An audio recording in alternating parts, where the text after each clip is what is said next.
for me, it's about making sure I'm there for my staff and supporting them, making sure that they have the tools and resources they need to get their job done.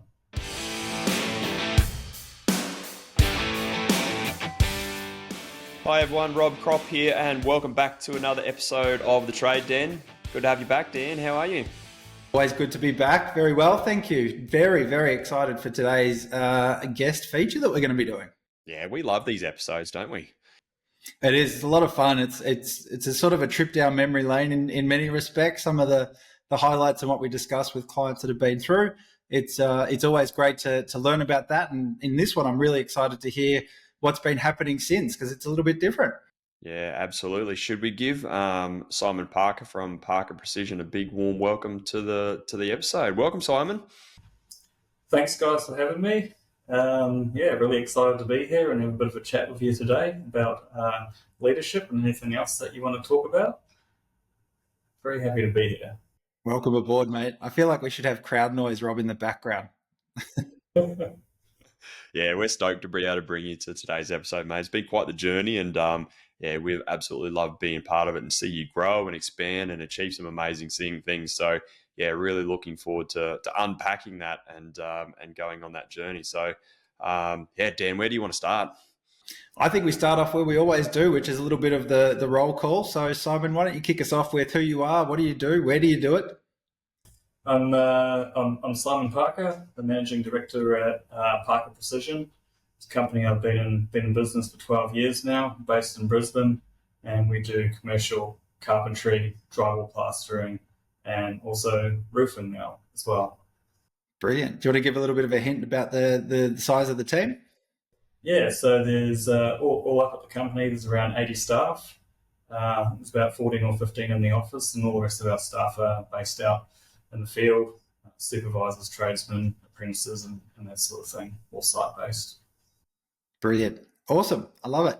Okay, let's keep going. I'm going to start you, though, by bringing you back to begin with, which is sort of what we usually do. But coming into coaching, I think you had your first call 2018, 2019, if I'm correct, Rob. But Simon, where were you then, and what did life look like back then when you started your coaching journey? It was a long time ago now. I think that, as a company, we're doing around about $2 million a year, I think. And we just had our first son, Felix, who was probably about 1 at the time, somewhere around there, maybe a little bit less. And business had been going great for the first few years that I've been in business, but getting to the point, I think, where with a hectic family life and newborn son and the business starting to grow, things were starting to get a little bit stressful for me, I suppose. And I had one or two staff in the office with me, I think, by that stage when I started coaching. I had someone in accounts, and I had one of my supervisors who had elevated to an operations role. But there was still a lot of nuts and bolts and all that sort of stuff that needed to be put together to get things really going. So that's essentially where I was at that point in time. Great. And what was the decision you made to get into coaching? You just said sort of business was going well, and sometimes people come to coaching when business is going well. What was sort of your sort of consideration, or what drove you to coaching in the first instance to make that call and reach out? I think one of the biggest things was that I'd gone to. I remember Rob putting on a training day for our accountants in Brisbane City, and there's a few of us business owners sitting around a table. And at the time, I felt like I didn't actually need coaching, and I still had a little bit further to go with my own journey before I actually needed any help. And so I kind of just mind banked all that information and the contact details and all that sort of stuff, because I liked a lot of what Rob was saying at the time. But I think that, with everything going on in my life and where I wanted to take the business, I got to a point where I realised myself that I didn't have the skills or the know-how to get my business beyond where it was at that particular time. At one point in time, I thought that I did, but if I wanted to accelerate that or to overcome some of the problems that I was facing a little bit sooner, then it was going to help me to begin a coaching journey, get someone in my court to sort of help me with that. Great. So there's no truth to the rumor that you just heard Rob's speech, looked at him and thought, I just can't gel with this bloke. He's just not my jam. I'm out of here. I don't know where you heard that one from. I do research. It's all right. Is that true, Rob? That he wiped you the first time through? He did. We had a really good conversation. I remember that day well, and I think you'd landed some good work, and I remember that we spoke about it, and you're like, yeah, this is great, and I know at some point I need coaching in my journey, but the timing's not right, and so we see that a bit sometimes where it's got to be right time, right place, and you just got to be in the right headspace to really tackle coaching. And I think that's what it was for you, wasn't it, Simon? You just wasn't the right time, but you always knew you were going to get into it at some stage, yeah. Definitely, yeah. And I saved your details, and whatever it was a year later, and got in contact. Yeah, I love that because when you did show up and you did say, right, I'm ready, you were all in from the get-go. It wasn't half in. You'd made a really solid choice to get into coaching. It was a commitment to coaching that you made from the start. And I think for anyone listening who's thinking about it, one thing we'd say to anyone is when you decide to do it, you're all in and you're doing it from day one. Don't come in with half a toe in the water. Come in like Simon did and approach it just balls in. You're all the way in. You want to make sure that you've got everything on the table. Yeah, 100% in or 100% out. That's pretty much how I do everything. And I've loved that about you, Simon, the whole time that we've known you, is your level of commitment to do what you do and your level of execution is underpin your success. And we've seen that from the start, which has been really, really great to see. Definitely. Simon, let's get into it then. That first year or two in coaching, I mean, we've got a big time span to cover here and plenty more to talk about, but that first year or two in coaching was all about sort of structure and starting to grow. Can you remember your sort of, what were some of those earliest moves that you made coming into coaching? What was sort of the first few steps look like for you? Yeah, I think it was, as I said, I'd had a couple of staff in the office helping me out then, and we'd actually just moved into our first office in Browns Plains. It was a little unit, and prior to that I'd been working out of room at home, essentially. So I had to get out of there so I could put a couple of staff on to help me out. I knew that much at least, and I had a nice lady helping me out with accounts doing a couple of days a week, but she wasn't cutting the mustard. And so one of the first things that we had to go about doing was figuring out, can we train her, or do we need to find someone else to take that place? Because I found myself, even though I had her employed, still going back and checking the work all the time and doing a lot of that book work and all that sort of stuff myself because I needed to get it done, and it just wasn't happening from there. So it was just moving on with that and finding someone else to replace that could actually get the job done, and then also putting a bit of structure and all that sort of stuff in place around my operations manager to try and get that role working really well so that I could actually move out of that myself and spend more time quoting jobs, managing jobs, dealing with clients and all that sort of thing. So if you can imagine, me having to do accounts and operations and managing projects and estimating all the rest of it all at the same time, it becomes a lot to juggle, and you forget things and try and please everyone, but it becomes a little bit too overwhelming. So it was about getting those couple of staff members that I had, getting them good in their jobs, or replacing to find people that could actually do the job to the level as what we needed. Yeah, I like that. I think that's the first step in sort of that. If you're going to pursue growth and you're trying to take your business to the next level, being able to have the capacity and the time to do that, to get you into BD mode, business development mode, and sales and quoting, you need that space and time to do it. It's very hard to do that when you're on a kitchen table and it's 11 o'clock at night and you're absolutely busted. So I think that's important. And from a growth perspective, would you say as you got into that role, when you really started to push and you had the time and space to do it, do you think growth as you approached it was planned, or were you sort of just riding the wave as you went still in those early days? It was always planned. I didn't have, in those early days, I didn't have set targets, set revenue targets and all that sort of thing that I was aiming towards, but I knew that I did want to be as aggressive as I could be in terms of the growth of the company. And I suppose it's probably always sort of been like that, really, I guess. But there were some limits to that. Like, obviously, we could only grow as fast as what our cash flow would allow us to. and that did cause me a few problems. I was using as much money as I could from anywhere I could get it to fund the growth of the company, whether that was from the ATO or paying myself less or whatever it might be. And so we could only grow the company as fast as what our cash flow allowed us to. But to me, I always wanted to be able to grow it as steadily and as quickly as what we were able to. Right, which was in the grand scheme has been pretty phenomenal when you think about that. In 2021, 22, so let's fast forward a little bit. You've got this sort of structure in place. You've got a bit of growth. You've got the pipelines looking really healthy. You made another huge jump. Do you want to explain to people what that jump was in terms of adding a new service to the business? Yeah, so let's fast forward a few years, and we'd so got to the point where the business was, I felt, was in a position going really well, and I've managed to get myself out of several of those roles to the point where I was more of a general manager and still helping out with project management and that thing too. But we had an estimating department in place by then, and a number of other roles filled. And so, as a company that was doing just commercial carpentry, we'd mastered that. I felt like we were doing really well, one of the bigger players in Brisbane, and but we were losing a few good carpentry jobs to competitors who were doing tribal plastering as well. And so we'd lose a lot of jobs that involved like doors and skirtings and architraves and finishing work and all that sort of thing, because some of the clients would like to bundle up those sorts of finishing carpentry packages with plastering as well. And so I thought, what? There's no reason why we can't do that. So we went down the road of, breaking into the plastering market, ceilings and partitions, they call it.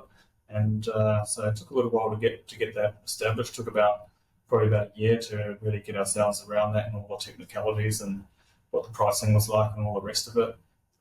But I feel like we've done a great job of that, and the work that's flowed in as a result of that has been huge. So we went from probably an average value project to maybe around $100,000, and now our average value project is probably around about $300,000. But we're winning big projects now that are around the $1.5 million mark, and we wouldn't be able to win projects that big if we were just doing carpentry.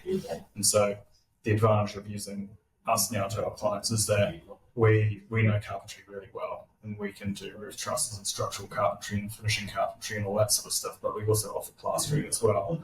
So our competitors, for example, because they're plasterers and now have done a little bit of carpentry, they don't offer the same range as what we do in terms of carpentry. For them, it's just finishing stuff. Right.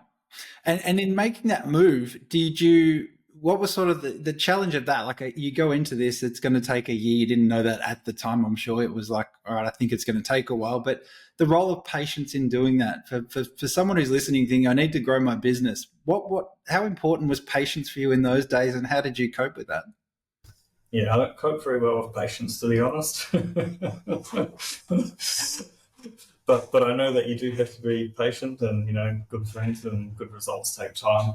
And so I knew it was going to take a while. I knew it wasn't going to be fast, and I knew that we'd run into our fair share of problems. But that wasn't going to scare me off. Like those sorts of things I'm not afraid of that. Those are just part and parcel of the job. You know you're getting into that, and you know the things that you're going to have to do when you go down that road, try and do something that you've never done before. So for me, it's just about knowing that if I have the right expertise and the right people, then we're going to be able to get through this. And it might take a few jobs, it might take a few years, but eventually we're going to become really good at this, and people are going to recognize that we're good at it.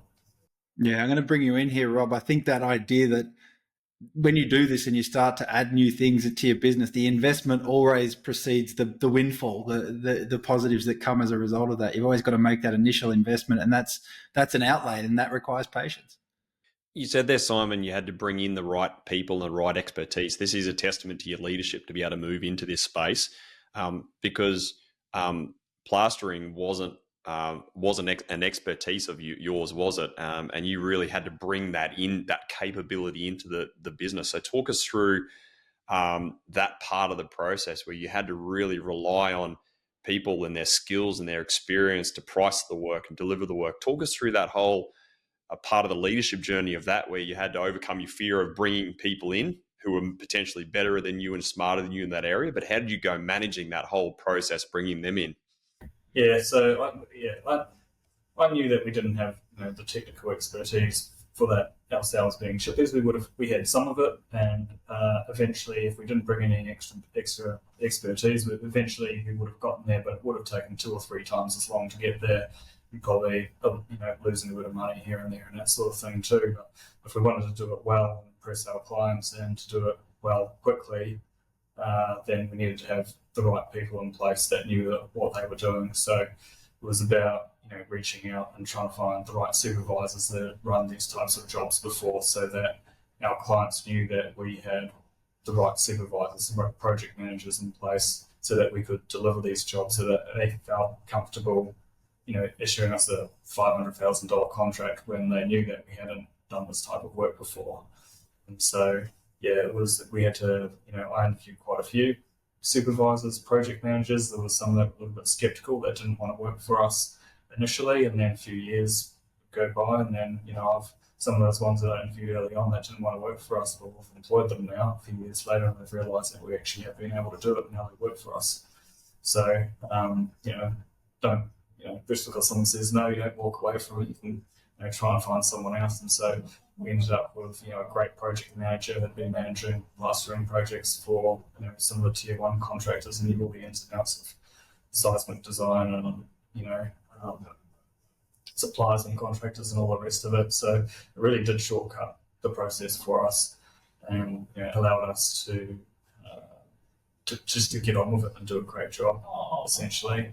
So great people. The more people if you have great people, you can do great things. And it's been the same with roofing as well, recently over the past year. So I knew the same things about finding the right staff that have the expertise, that know what they're doing, that can they can run with it for you.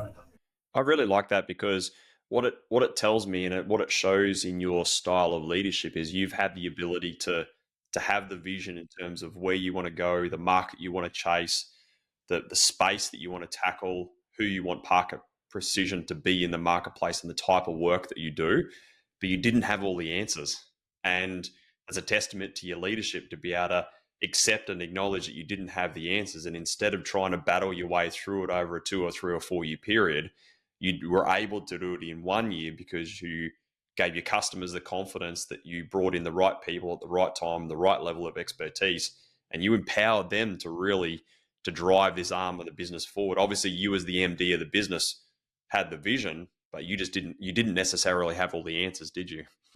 No, definitely not. Yeah, it didn't have all the answers, and I knew that from the start as well. But part of my job, if I want to start a new roofing division or plastering, whatever it may be, is that I know that I don't have all these people, all the expertise, but what I've got to do is I've got to go out there and get that and put all these nuts and bolts together and create the team, create all the bits and pieces and systems and processes that you need to get it done, and have them all gel together and work together, so that you can get out there and accomplish those things, what it is that you've set out to succeed. So you don't have to have all those skills yourself. You've just got to be able to get it all together. One mistake that we do is see a lot of business owners make is that they try and diversify too quick, too fast, and they chase 2 rabbits and catch none. Talk us through around how that patience thing you were talking a bit about before. You made sure that the carpentry division was rock solid before you moved into plastering, didn't you? I did, yeah. I'd had thoughts about it probably a couple of years earlier. And I remember one Christmas party talking to a couple of lads about it, that I'd love to get involved in it, but we just weren't there yet. And so we needed to make sure that we had the right systems, the right people, just all the basics in place, really, to make sure the business was rock solid to start with, and that carpentry was working really well. And so that we're not finished with that, but we've got it to a point where we could spend a little bit less focus on that and move on to something else, knowing that the carpentry division is still going to go work really well.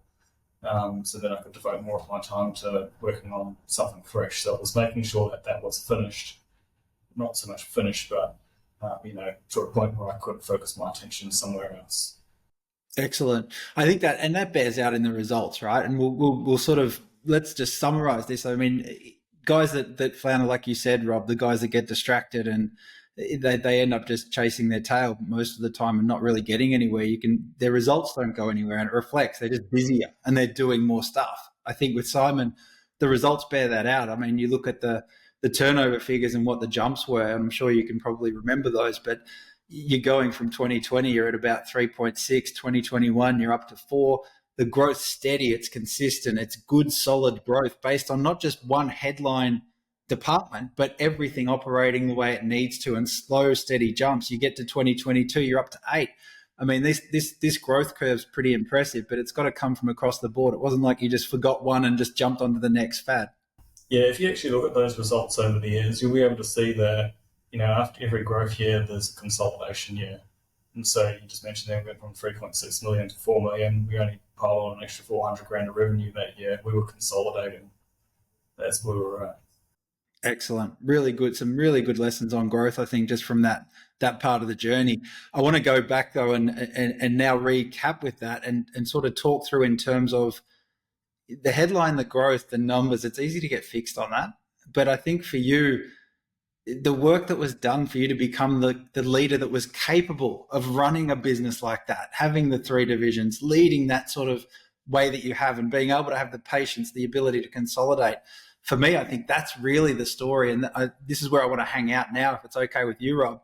And I want to start this talk on leadership around back in 2022, Simon was our Rainmaker Award winner. And I've read the speech that you did back then and can remember some of the words that you used. Can you remember what you said about Simon at the time, which sort of leads us into the leadership side? I do, Dan. And I remember when I was reading out the speech there in Hamilton Island for the Rainmaker Award, we spoke a lot about Simon's journey, spoke around the team that he built, the structure, who he'd become as a leader, and we spoke around the traits and the behaviors and the qualities. But there was one thing that really stood out in that speech, and we spoke a lot about how the performance of Simon's business was a reflection around how Simon felt about himself from the inside out. And that was a big part that we spoke around, which has been a huge part of Simon's journey, all the way from when we first met in 2018, all the way through to what he'd been able to achieve in that 2022 financial year. Yeah, for sure. Simon, can you remember going back through this leadership journey? And we know, and we're going to get into it, but what would you say you sort of leader you were, or how did you approach leadership sort of a little bit early days? And then we'll sort of go through the shift and the transformation as we have this conversation from here on out. Yeah, I was having a little bit of a think about that one, actually. And probably have changed a little bit over the years, I'd say. Definitely at the very beginning, probably a little naive about certain things, and the way that I interact with staff and deal with staff and clients and all that sort of thing. I think that some of my staff have said to me, over the years, you're too nice, because I'll employ tradesmen who've been working for other companies and whatnot, and they'll tell me what it's like to work there. And I think to myself, I can't imagine working at a place like that. I wouldn't want my staff to work at a place like that or feel like that. And so, for me, as a leader, I think that even from the very start, I've wanted to create a workplace where, my staff want to be here and enjoy working here. But at the same time, I know that I've got to be, firm and fair in some instances and whatnot. And I can't be too nice. I've got to, I'd love to be nice when I can be and all that sort of stuff. But there are certain times when you've got to have conversations with people where, if you've got a relationship where you're friends with that person, sometimes that can make a little bit of a barrier if you have to address, performance issues and that sort of thing. So I always try to be, as fair as I can with all staff that work here and all the rest of it. And so in terms of, interaction with the staff, it's probably how it's changed over the years. But, my leadership style has always been sort of, I guess, go as well. Like I'm someone who I like to get things done, and I like to get things done fast, and I like to see results. And if something gets in my way, then I'm not going to let anything stop me from getting there. So if something gets in my way, I'm just going to move past that or around it as soon as I can, really. So yeah, I don't like roadblocks, never have done. And, yeah, I guess does that answer the question? I suppose it's probably a little bit more now than back then, but I think that in terms of leadership style, definitely changes over time. And I think that the more that you're in the role, the better at it you become. Yeah, I think your growth as a leader was evident to everyone that was sort of in coaching at the time, watched you go through that journey. I think the other thing that struck out is you didn't just sort of let leadership sort of evolve within you. You sought improvements. You went and did work. You went out and challenged yourself to get better as a leader with some very specific things. I think, for instance, your communication and your style of communication, you worked really, really hard on that to become a better leader through the way you communicate. I did, yeah. I think that public speaking and getting on the phone and talking to clients and all that sort of thing is something that I probably struggled with a little bit, especially early on. I went to Toastmasters. I don't know if you guys have heard of that, but I went into Toastmasters probably about a good year and a half, which was not recommend that to anyone. It's something doesn't cost much. You go there once a week, and there's a great group of people there, and you learn to speak in front of people and make short speeches, long speeches, and learn new words and all that sort of thing. So I think that went a long way in terms of helping me out with all that sort of thing. And even standing up in front of my own staff, like there's 80 staff now, and so it's not the same as standing up in front of 10 staff or just speaking one-on-one to someone in the office. And then you've got more around in some sort of event where you're having a company-wide meeting and you've got to get up and talk to them all. Like all of a sudden you see how many are actually standing there. So those sorts of things that you can invest in yourself as a leader, even if it's just something like Toastmasters, it's all going to be very helpful. Definitely, and I think you go from having that sense you can lead. People will follow you if you're likable and there's rapport and all that sort of stuff, which I think is where you're coming from early days. It's sort of like, I'll be a good bloke, I'll be a decent guy, I know what I'm doing, people will follow. And he worked hard. Oh, I worked his ass off, absolutely. But I think just that leadership, that element of leadership was, I'm doing it, follow me, and it's pretty nice, it's pretty cool. But as you go forward, the team grows, it builds. You're not mates with everyone. You don't necessarily know everyone as your business grows. You have to be able to lead on its own merits. You've got to be able to communicate, to get a message across, to communicate your vision in a way that means you can't just hang out every day because the guys aren't seeing you on site every day, all day, to follow that lead directly. So I think being able to have that presence, I think for you was probably a big thing. And for you, it probably didn't come easy that you understood that power of your own presence. Yeah, exactly. And in the early days, it was easy when there was, 5, 10, 15 staff and I knew everyone, and I'd employed everyone and I talked to them all daily almost. And now, I still make as much time as I can to go out to site and say hi to everyone. I don't know everyone on the personal level that I used to, so it does become a lot harder. But in terms of, even managing the staff, you've got to find new ways to do that as well. There's no way I'd be able to manage 80 staff on my own. So that's when you start to rely on your senior staff, your managers. And so you manage your managers and they manage your supervisors and they manage your tradesmen, essentially. So you start building in lines of communication where, you still know everything that's going on out there, but not directly hearing yourself a lot of the time. That's been the biggest shift that I've seen. Obviously, going from 2 million to 4 million over a couple of year period was sheer grit, determination, hard work, drive, wanting to get there, get out of my way kind of thing. That was your style. But the shift that took you from 4 to 8 million and then 8 million to where you are today, that's when we noticed it in coaching. Your style changed significantly because it wasn't about I'm working hard, come with me. It's I've got the vision, I'm going to empower you. And there's a huge difference between the two. The first style is somewhat management of this is where we're going, let's go kind of thing. But your style now, and you played it down earlier saying my style hasn't changed a lot. It's changed huge because what your style now is, hey, I've got the vision. I'm going to employ the right people. I'm going to empower them, delegate them, and bring them along for the journey.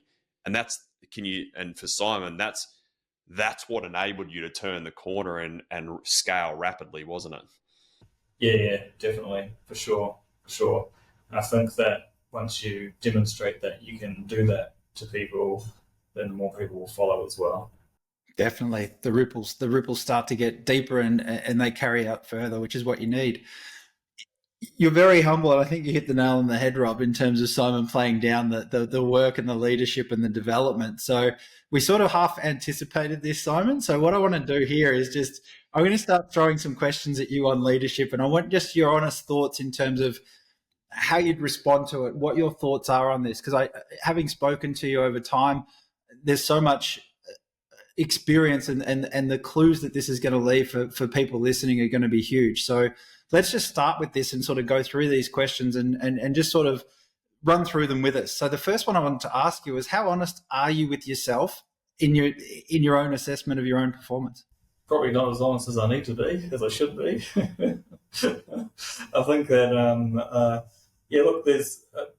I think that I'm most honest with myself when I actually take time to reflect on where I've come from, what we've achieved in the last month, the last year, that sort of thing. And that's usually when it hits home as to, like how well we've actually done, what have we been able to achieve, and all that sort of thing. So, definitely honest with myself in terms of a lot of things, and then other times probably not so honest.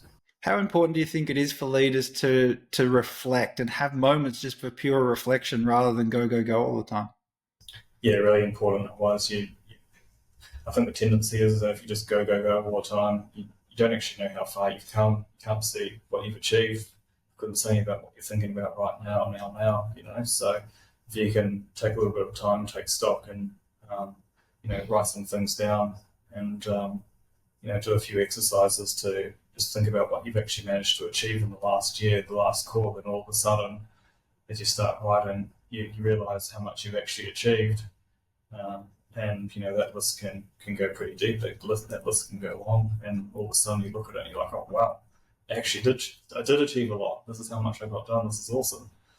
And so I think that's part of being honest with yourself as well. It's almost the curse of a high achiever is stopping and reflect. They don't often stop and reflect, and it's a huge part of a high achiever's that they've got to develop that skill, because the high achiever is always thinking we're not doing enough, we're not good enough, and there's always upswing for improvement. But it's such an important role to be able to stop and reflect, smell the roses, and acknowledge the things that are going well, what hasn't gone well, and what can we do better. It's part and parcel of the journey for sure. Yeah. Would you say you're along those sort of lines? Would you say you're a glasses half full sort of leader, or a glasses half empty leader, or has it changed over time?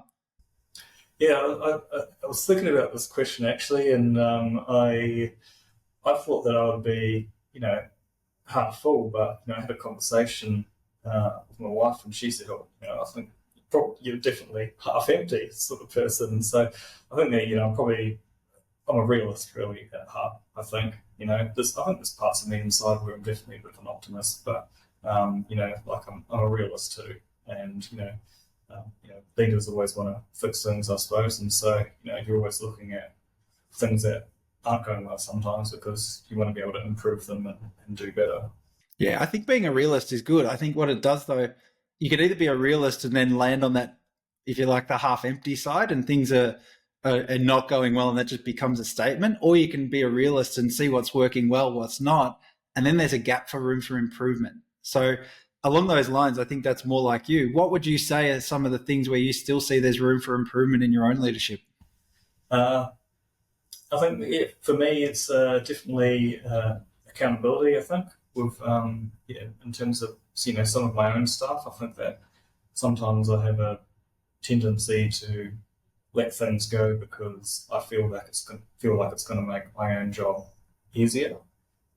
So I think that that's definitely something that I need to improve on. And sometimes even when I'm evaluating results from jobs and budgets and all that sort of stuff, perhaps I feel like sometimes I don't spend as much time doing that sort of stuff as what I would like to, or what is required, so that I actually know my numbers really well.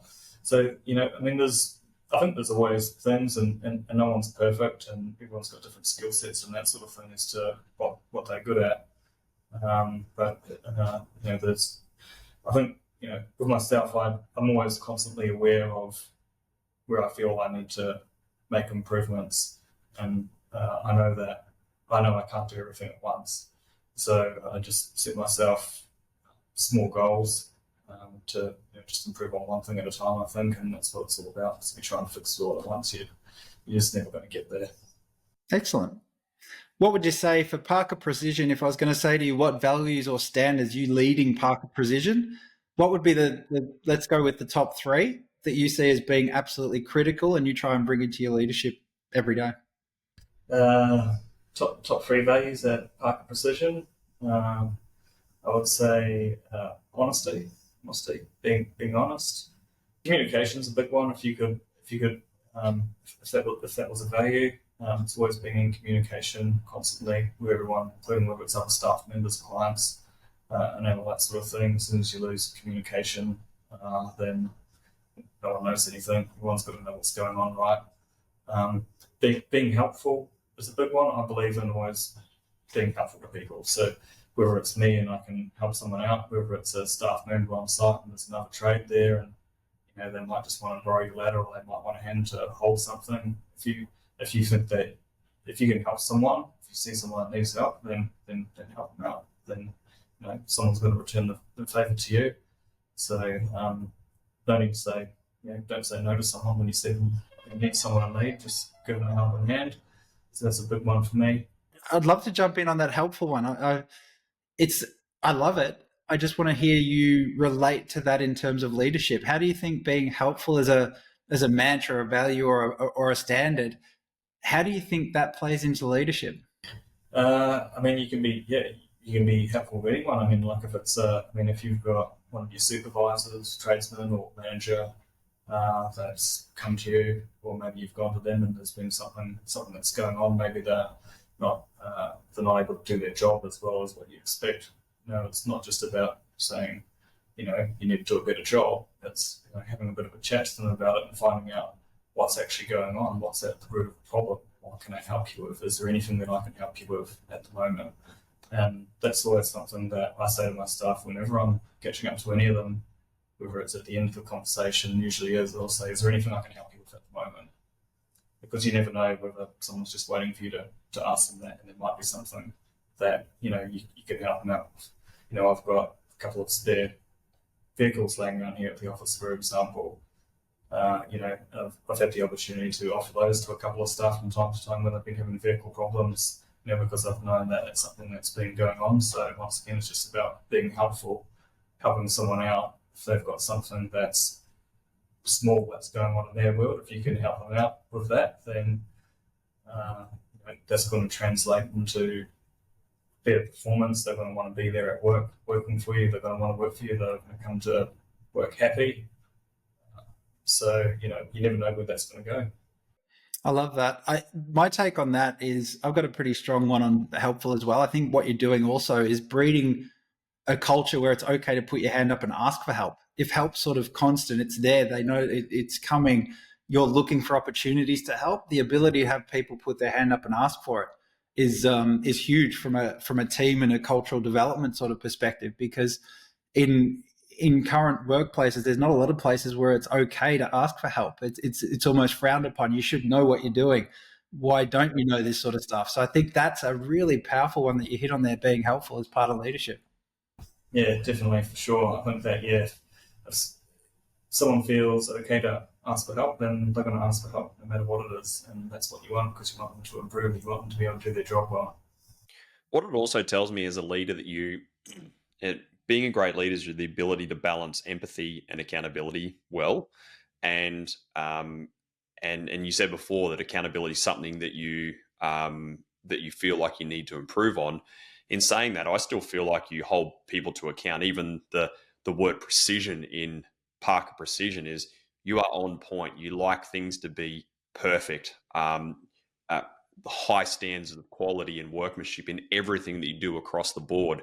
And even the way that you run the jobs, the quality, the way that they're ran, and for the level of builders and everything that you work for in Southeast Queensland, you wouldn't get to where you were if you didn't have a level of excellence and precision and high standards within the business. But what it tells me is you balance empathy and accountability well, and that's why you've had the ability to attract people into your business in a really tough labor market. So that helpfulness is, you can see it really shines through, and you seem to balance that well in your leadership style, don't you?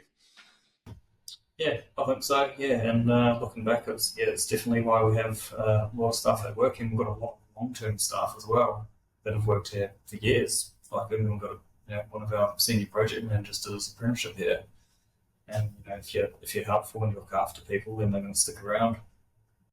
I know, Simon, you've done a lot of work on processes and having the systems in place. We talked about structure and people in the right positions before. How much of the success of Parker Precision would you put down to people versus process? People, process, and there's one more P in product as well, and 3 Ps, right? The 3 most important things. So, yeah, definitely. I think that for me, people probably the most important, because if you've got the right people, then they're naturally going to start implementing processes for you as well. I mean, you can't have one without the other. I mean, you can have good processes, but you've also got to have great people, good people to be able to use those processes and implement those processes. So, I think for me, if you've got the right staff, if you've got great people that work for you, then naturally those processes are they're going to evolve and they're going to come. And great staff know how to do things, and so we've got a number of processes here at the company and ways that we do things that it's not just me that says this is how we're going to do something. Inputs from everyone, and so if we can get great ideas from great people, that's going to build the process. I love it. Really cool. For someone who's listening to this and thinking about, well, I need to step up in leadership and I want to make some changes. Can you think back to when you really focused on this? And I know you won't, because you say that it happened, but without playing it down, what would you sort of say? Like, did you know when you started out on this journey who you wanted to become, or did you pick a role model? And how would you sort of encourage someone to step up in their leadership? What sort of some of the concrete steps someone listening can take today? Yeah, I'm not sure about any role models. I mean, I always look up to my dad. He's a really good person, and very helpful person too, actually. And, over the years in my childhood and growing up, I've always seen how he's always helped out people as much as he can, and people respect him for that. And I've never seen him do anything wrong. And so part of me and having that upbringing and his values instilled in me growing up, I wanted to be that sort of person, running my company, being fair to all my staff, treating them really well, treating them how they deserve to be treated, making them feel like they've got a great place to work at, a place where they feel safe and going to get paid well and going to get paid on time, and they're going to want to be at work. I suppose I didn't really have a vision for myself of who I was going to be, but I knew that I wanted to be someone who was going to run a company where people were going to get treated really well, and they were going to have fun things to do there and all that sort of thing. I worked at a company when I did my apprenticeship, and they had no Christmas parties, no get-togethers, and they made excuses as to why that sort of thing didn't happen. And there was a certain way that things happened and hours that could be worked and all the rest of it. And I thought to myself at that point in time, if I ever start my own business, which I knew I would, then things aren't going to be this way. We're going to have a Christmas party, we're going to have events where our staff can come and hang out with each other, and we're going to do fun things where people will have a sense of we can build a great culture and like a sense of team and well-being and all those sorts of things. Yeah, I like that. I think there's a sense of enjoyment in leadership, and I think that's also understated, but I can see that in the way that you lead, and it's a big one that's coming through in this conversation. So I really like that. I think one more I've got for you on leadership, and then we'll start to round out. Given now you've got 80 staff roundabouts, where you're at now, with that full team in place, what do you feel is the greatest contribution you can make to your team these days? The greatest contribution, being here and being there for my staff, and definitely out on site is showing face, and when I can get involved in even things that I don't need to be, like I don't mind doing a little bit of labouring or sweeping every now and again. I think it's good just to get stuck in and show the guys that you're one of them, so it's just getting involved anywhere that you can in the business where you see someone needs a bit of help. And that's all levels. That's from sweeping the floor up to management, even accounts or anything like that. So for me, it's about making sure I'm there for my staff and supporting them, making sure that they have the tools and resources they need to get their job done. But the other thing as well, I suppose, on a more serious note, is there is a lot of complicated situations that come up from day to day, and being in the job for 12 years now. There's still new things that come through, but there's can be complicated situations with suppliers and customers and contracts and all the rest of it. And so I think that sometimes there are things that get raised to a certain level where I've got to be there to help deal with those problems. I know you're a proud Kiwi, and one of the mantras of the success of the All Blacks team is they sweep the sheds. And you said that before, where we sweep the floor, and that's a testament to you, mate, because there's a lot of business owners who have 80 people in their team who are too proud to do what they need to for the success of their team, and they're not there for them to be present and everything. And that's obviously a testament to your leadership, where it doesn't matter who's in your team at what level or whatever it is, showing face, being present, helping them out, adding value to them, and not afraid to get your hands dirty and sweep the sheds or sweep the floor on site is a testament to your leadership, isn't it? Yeah, it is, yeah, and I love sweeping up. It's good fun. It's a good job. Relaxing. Nice, therapeutic. Nice one. I like it, mate. You've been through the Pravar journey. You're in the last the program Legacy, which comes after our launch Leverage and Lifestyle program. You're in that at the moment. Having gone through that whole journey, what role has coaching played in all of this for you? Yeah, it's been huge for me. I've been here years now, probably 5, 6, 7 years maybe, and I wouldn't still be here if it wasn't adding any value. Even though it was a really great bunch of people, but it's I think in terms of coaching for me, it's the way I relate it is that if you're a tradesman and you do an apprenticeship right to learn your trade, and you've got to start first year, and then after 3 or 4 years you become a tradesman, you learn all these skills along the way, and at the end of it you're a chippy or an electrician, whatever it might be.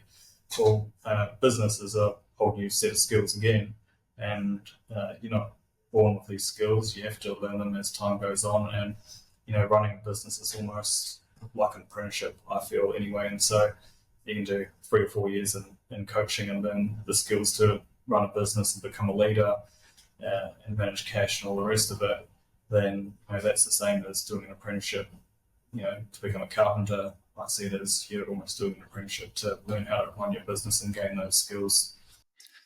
So as we round out, I've sort of held this off a little bit, but do you want to fill us in where you're at now and what's next for Parker Precision? What have you been doing lately? Sort of what have been some of those ongoing things that have happened a little bit more recently in the journey? Yeah, we had another record year last year. We did $14.2 million in revenue, good profits as well. This year, the revenue target's a little bit higher. We're going to hit somewhere between $17 and $18 million in revenue. We've had a couple of really good years, and we won an award for being a great place to work.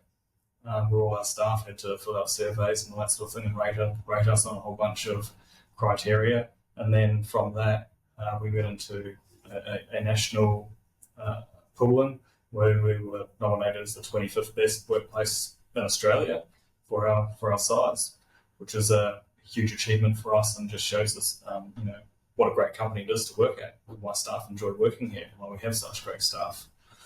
And more recently, we won the Master Builders Trade Contractor of the Year award for commercial construction in Brisbane, and so that was that's been huge for us. So it just shows what a deep skill set we have as a company to do some of these, to execute on jobs and do an awesome job and impress our clients and impress me and our staff and all the rest of it as well. I wouldn't be able to do any of that sort of stuff about my staff. So it all goes back to them and having the right people. And so it's a huge achievement for us. And off the back of that, we've been entered into the Queensland Master Builders Commercial Trade Contractor of the Year award. So there's a few in there. So hopefully we can take that one out sometime in October. Look forward to telling you about that. Absolutely fantastic. It's so good. Rob, just hearing all of this today and thinking about it, I struggle to see someone that lives the Pravar principles better than Simon. Like, there's so many elements of facing the facts that we've talked about today, never settling and making shit happen. You can see it everywhere that he goes. Yeah, definitely. Early in Simon's journey, he had to face up to a number of facts. The first 2 years was a lot of that in terms of structure and cash flow and fixing a lot of those things up. That's where the journey was a little bit slower for Simon at the start. But once he fronted up to that, fixed those things, got a lot of all that under control. One thing I've loved about Simon is he never settles. He never does. He always wants to be better. And that's why I like the word precision in Parker Precision. It's excellence. It's on point. He demonstrates that within everything that he does as a leader and in the business. So that whole never settle mindset's huge. And Simon's one of those few people who just executes like a champion. I've never really seen it across the board. Just the way that he executes and gets things done, to be able to build a business from where it was in 2018 to where it is today is exceptional. So Simon definitely lives and breathes everything that we do here at Pravar. It's very impressive to see. Absolutely. Totally agree with you. Simon, obviously business is a huge part of your world, but let's just paint a little bit of a picture. What do you do for fun these days? Are you still flying planes and doing all that crazy stuff you're taking on board? Yeah, I did get my pilot license and really love flying planes. So I haven't been out for a couple of months now, but definitely just given a little bit of a rest recently with a few things going on, but definitely be getting straight back into it as soon as the time's right. And fishing as well. Love to get out for a fish. And I'll tell you what, I actually went out. I caught up with some mates on Friday night and over the weekend. Just had a bit of a boys camping trip, and so I took my boat down to South Stradbroke Island, stayed at Tipler's for a night there, and had a few drinks with them. Got up early on Saturday morning, 5 o'clock, and walked to the other side of the island and did a bit of surf casting and caught a few tailor and surfed there with some mates. And it was just a really good opportunity to eat some good food, throw a line out, catch up with some mates and see how they're going. And enjoy a really, really good sunrise, and a bit of time out on the water and in nature.